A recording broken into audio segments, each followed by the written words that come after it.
خصوصاً على افضلهم وخاتم النبیین محمد الامین وعلى آلہ وصحبہ اجمعین.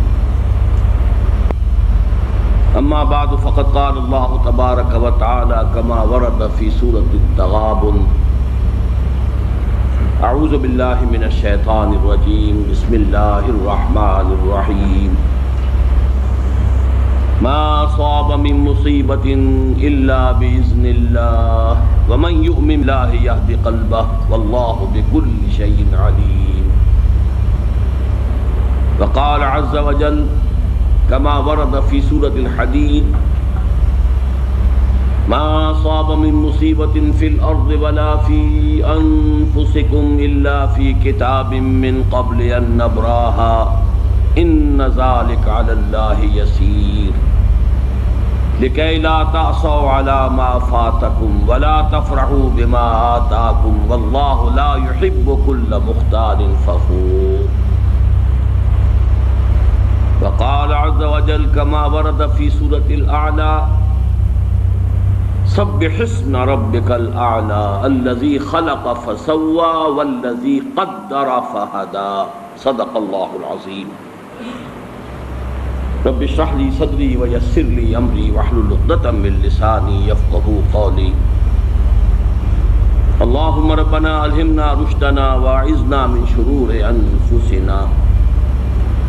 اللهم ارنا الحق حقا وارزقنا اتباعه وارنا الباطل باطلا وارزقنا اجتنابه. اللهم وفقنا لما تحب وترضى. آمین یا رب العالمین. حضرات، مجھے بھی اندازہ ہے کہ تقدیر کے مسئلے پر ہماری بحث اس ضرورت سے زیادہ طول کھینچ گئی ہے. میں اعتراف کرتا ہوں کہ ابتداءً مجھے یہ اندازہ نہیں تھا کہ یہ بات اتنی پھیل جائے گی. تاہم جب گفتگو شروع ہوئی تو اس کے مختلف پہلو ایسے سامنے آتے چلے گئے کہ جن کے بارے میں یہ گمان ہوا کہ پورے مسئلے کو اگر میں سلجھا نہ بھی سکوں، اس لیے کہ بڑا پیچیدہ مسئلہ ہے، تب بھی جس حد تک انشراح اللہ تعالیٰ نے مجھے عطا فرمایا ہے، کم سے کم اس حد تک بات آپ کے سامنے بھی بیان کر دوں اور ریکارڈ بھی ہو جائے، تاکہ اس کے استفادے کا دائرہ، افادے کا دائرہ وسیع ہو سکے. ہمارے بعض احباب اور رفقا کی طرف سے بھی یہ بات آئی ہے کہ اس درس کو تو زیادہ ایکشن اورینٹڈ ہونا چاہیے، عمل پر آمادہ کرنا اور حرکت میں لانا. اور آپ حضرات ان میں ہے کہ میرا اپنا مزاج تو اصلاً ہے ہی وہ، لیکن چونکہ یہ مسئلہ وہ مقطع میں آپ پڑی ہے سخن گسترانہ بات والی بات ہے کہ میں نے شروع میں کچھ ایمانیات جو ہیں، بنیادی ایمانیات، ان پر گفتگو کا آغاز کیا، اور اس میں پھر ظاہر بات ہے کہ یہ مسئلہ بھی آ گیا. ایمان باللہ کا ایک تتمہ ضمیمہ، بلکہ میں تو کہتا ہوں اس کا ایک لب لباب ہے یہ مسئلہ تقدیر. جو مباحث آپ کے سامنے آ چکے ہیں ان کو تو میں اب دہراؤں گا نہیں. آج یہ ایک شیٹ میں تیار کرا کے لایا ہوں، اس کے حوالے سے چند چیزیں شاید آپ کو سمجھنے میں آسانی ہو. مسئلہ تقدیر، سب سے پہلے لغت اور اصطلاح کی بحث ہے. قدر عربی زبان کا یہ لفظ جو ہے یہ اسم کے طور پر بھی مستعمل ہے اور فعل کے طور پر بھی، اور اس کا صحیح ترین مفہوم اردو میں ادا کرنا مشکل ہے. انگریزی کا لفظ بہت اس کو آسانی سے واضح کرتا ہے. ویلیو، قدر، اس معنی میں اردو میں مستعمل ہے. قدر و قیمت، فلاں شے کی قدر و قیمت کیا ہے، قدر، ویلیو. اور جب فعل کی شکل میں یہ آئے گا تو ٹو ایویلیویٹ، کسی شے کی قدر کا تعین، کسی شے کی قدر و قیمت کو معین کرنا. اب یہ جب ثلاثی مجرد سے آتا ہے قدر یقدر، اس کے معنی ہوتے ہیں قادر ہونا، قابو یافتہ ہونا، کسی شے پر قابو یافتہ ہونا. اس سے اس میں فاعل قادر ہے، قادرن قابو یافتہ، قدرت رکھنے والا۔ صفت مشبہ بنتی ہے قدیر، اور اس میں فاعل اور صفت مشبہ میں فرق یہی ہے کہ جب وہ کیفیت فاعلی دائمی ہو جائے، مستقل ہو جائے، تو وہ صفت مشبہ کے درجے میں آ جاتی ہے۔ اور یہی صرف ایک نقطے کے طور پر عرض کر رہا ہوں کہ ہمارے ہاں ایک لفظ تو بہت بڑی گالی ہے، عامر۔ عامر گالی ہے، حالانکہ یہ اس میں فاعل ہے۔ امیر اسی سے صفت مشبہ ہے اور اس کو ہم اچھے سنس میں استعمال کرتے ہیں، لیکن یہ کہ وہ عامر کے جو کا مفہوم جو ہے وہ جدید جو ہمارے تصورات ہیں، حقوق انسانی اور جمہوریت اور بندوں کی گنتی کرنا، بندوں کو گنا کرتے ہیں، تولا نہیں کرتے، اس کے حوالے سے عامر کا لفظ گالی بن گیا، حالانکہ امیر در حقیقت اسی سے صفت مشبہ ہے۔ اس سے مقدار مفعال کے وزن پر اس میں اعلیٰ بنا، وہ شے جس سے تعین ہوتا ہے، مقدار کتنی ہے، 1 من ہے، 2 من ہے، 3 من ہے، اس کے حوالے سے بھی آپ کسی کی ایویلویشن میں فائدہ حاصل کرتے ہیں۔ اور پھر اس کی جمع مقادیر ہے، یہ چونکہ آج کی حدیثوں میں بھی یہ لفظ آئے گا مقادیر کا، اسے یہاں نوٹ کر لیجیے۔ اب باب تفعیل سے ہے تقدیر، قدر یقدر تقدیرا، اس کے معنی ہے کسی شے کی مقادیر کی تعیین، مقداروں کا معین کر دینا، کسی شے کے لیے اندازہ معین کر دینا، اندازہ کرنا، یہ تقدیر ہے۔ چنانچہ آج میں نے جو 4 آیات ہیں ابتدائی، بلکہ میں نے ترتیب تو یہ رکھی تھی، 1 آیت سورہ تغابن کی، پھر 2 آیتیں سورہ حدید کی، اور پھر 4 آیتیں سورۃ الاعلیٰ کی۔ لیکن اب اس وقت بیان میں وہ جو تیسرے نمبر پر بات آئی تھی وہ پہلے آ رہی ہے، اور ان میں مشترک یہ ہے کہ مسبحات شمار ہوتی ہیں، وہ بھی 5 مسبحات ہیں، حدید سے شروع ہو کر، کیوں چینج کر رہے ہو اس کو آواز کو، پہلے ٹھیک تھی، وہ سورہ حدید سے سورہ تغابن تک مسبحات پہلی جو ہے وہاں اس مجموعے میں وہ سورہ حدید ہے، آخری تغابن، اور آخری پارے میں سبح اسم ربک الاعلی، اسی پہلی آیت سے اس کا نام ہے سورۃ الاعلیٰ۔ سبح اسم ربک الاعلی الذی خلق فسوی والذی قدر فہدی۔ اللہ تعالیٰ کے 4 افعال کا تذکرہ یہاں آ رہا ہے۔ سبح اسم ربک الاعلی، اپنے اس رب کے نام کی تسبیح کرو جو بلند و بالا ہے، سب سے اونچا ہے۔ لیکن اب اس کے بعد 4 افعال ہیں۔ الذی خلق فسوی، وہ ہستی کے جس نے پہلے پیدا کیا، پھر تسویہ کیا، اس کا تخلیق اور تسویہ۔ تخلیق کسی شے کا سٹرکچر بنا دینا، ہیولہ بنا دینا، ہیولہ سٹرکچر، اور پھر اس کے بعد تسویہ ہے اس کو سنوارنا، درست کرنا، اس کی آرائش، زیبائش، آرکیٹیکچرل ٹچز جس کو ہم کہتے ہیں۔ تو اللہ تعالیٰ کی تخلیق کے بھی یہ 2 مرحلے ہیں، الذی خلق فسوی والذی قدر، تیسرا مرحلہ ہے، ہر شے کا ایک اندازہ معین کر دیا ہے۔ یہ اس کی تقدیر ہے۔ کس معنی میں؟ ایک تقدیر ہے نوع کی، انسان اگرچہ اشرف المخلوقات ہے لیکن اڑ نہیں سکتا، مچھر حقیر ترین مخلوقات میں سے ہے، مکھی اڑ رہی ہے، یہ اس کی تقدیر نوعی ہے۔ ہر سپیشیز کے لیے اللہ نے ایک اندازہ مقرر کر دیا ہے، اس سے وہ باہر نہیں جا سکتا۔ ہر چیز کے لیے لمٹس، ہر چیز کے اندازے۔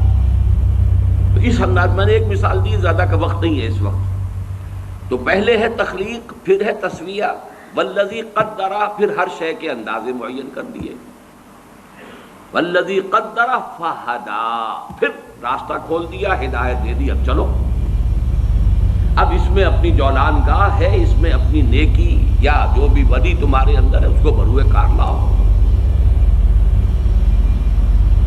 آئے یہ گوئے ہے اور یہ میدان گوئے ہے، تمہاری یہ لیمیٹیشنز ہیں، یہ شاکلہ ہے، یہ تو معین ہے، لیکن یہ ہم نے میدان کھول دیا ہے، اپنے اس شاکلہ کے اندر جتنی کچھ بھی تم نیکی کما سکو کماؤ، یا جو بدی کے انبار اپنے کندھوں پر لادنے اٹھا دو۔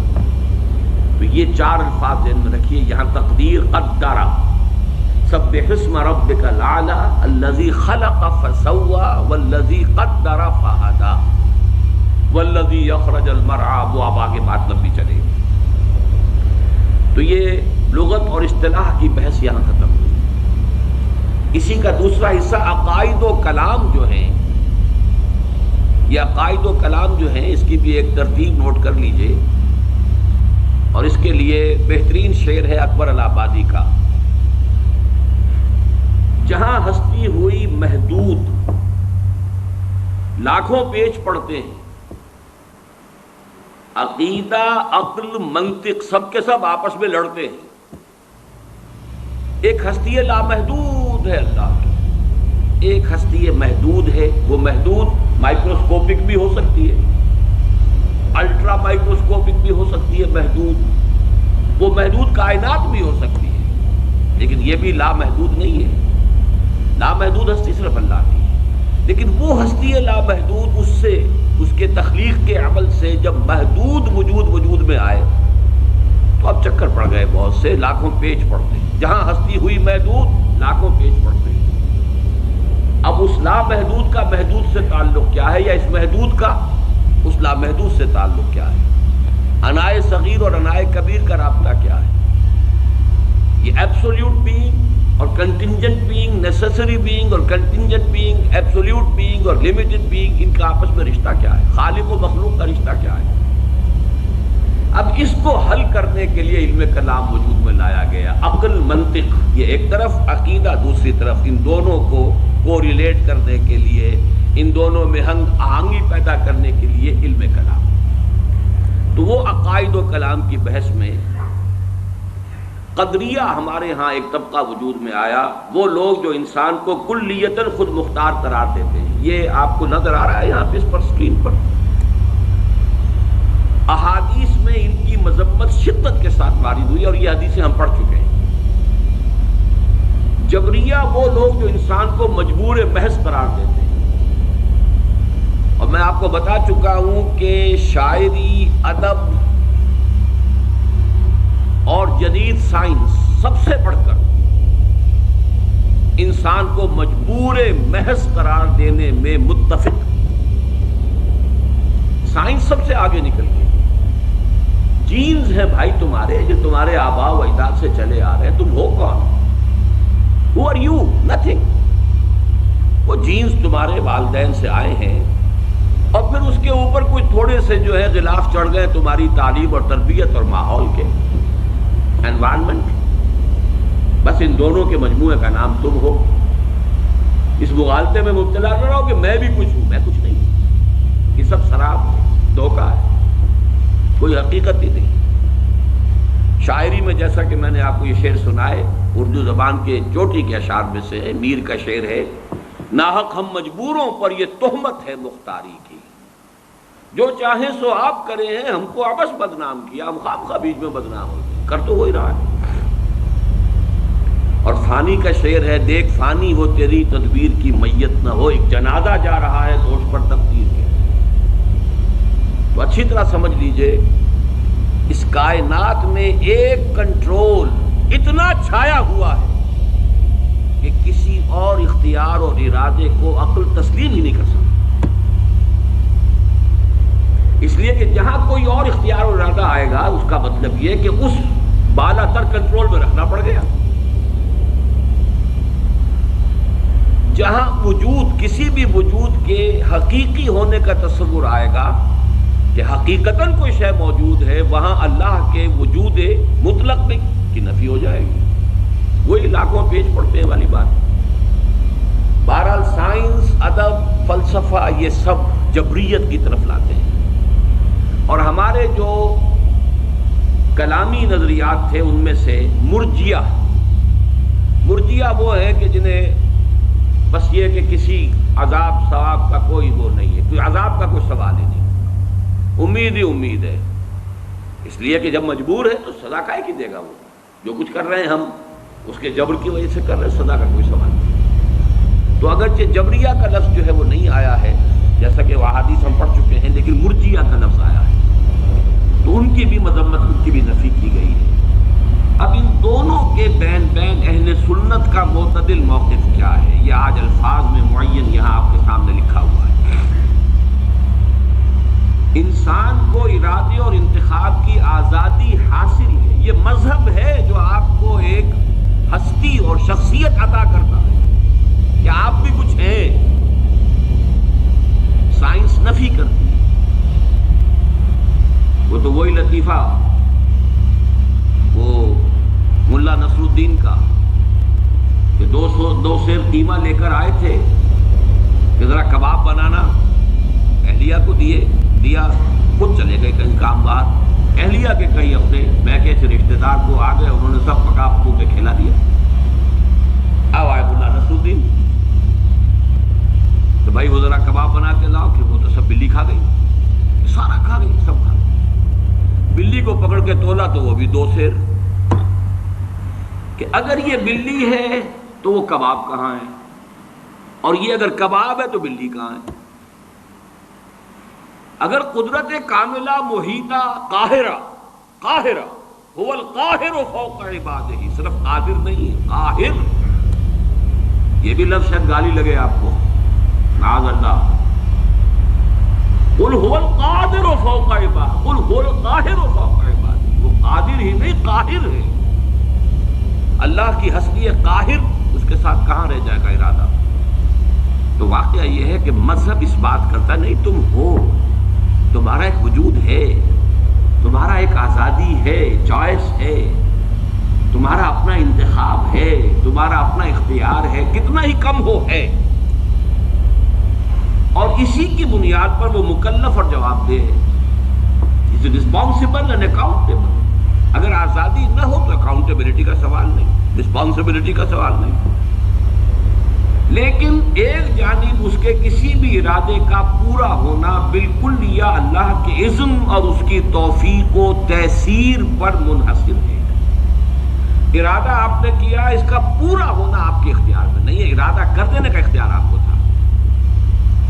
اب ظاہر بات ہے کہ اس میں نہ معلوم کتنے فیکٹرز ہوں گے، there's many a slip between the cup and the lip۔ ارادہ تو آپ نے کیا ہے، خارجی عوامل ہو سکتے ہیں، مادی عوامل ہو سکتے ہیں، کوئی شخص طاق میں بیٹھا ہوا ہے کہ آپ کا ارادہ پورا نہ ہونے دے، کوئی اور قوت ہے کہ جو رکاوٹ ڈال رہی ہے، اور سب سے اوپر یہ کہ اللہ کا اذن نہیں، اللہ کی تیسیر نہیں، اللہ کی توفیق نہیں، تو یہ وجود میں آ ہی نہیں سکتا۔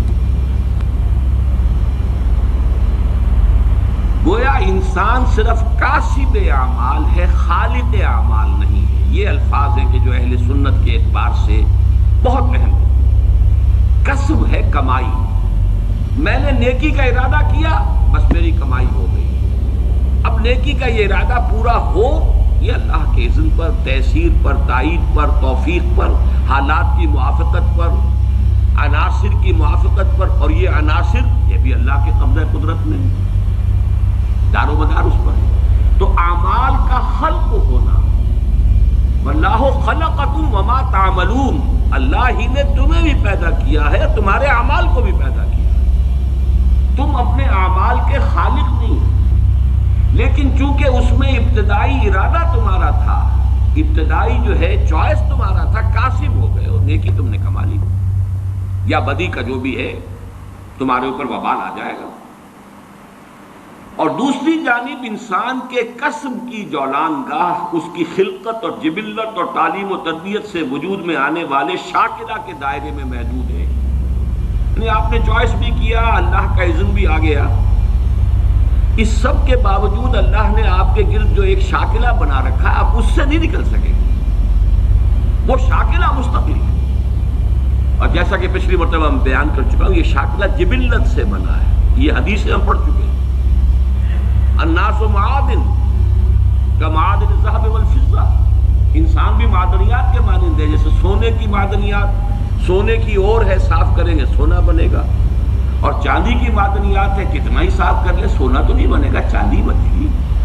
اس اعتبار سے انسانوں کی بھی خلقت، یہ جس کو فارسی میں سرشت کہیں گے، اور جدید سائیکالوجی کی اصطلاح میں جبلت کہیں گے، ما جبل علیہ، حدیث کے اندر بھی الفاظ یہ ہے ما جبل علیہ، اس پر جو ہے اس سے ایک شاکلہ وجود میں آ گیا ہے، اس کی بنا پر آپ جو محنت کریں گے اس کے نتائج نکل آئیں گے۔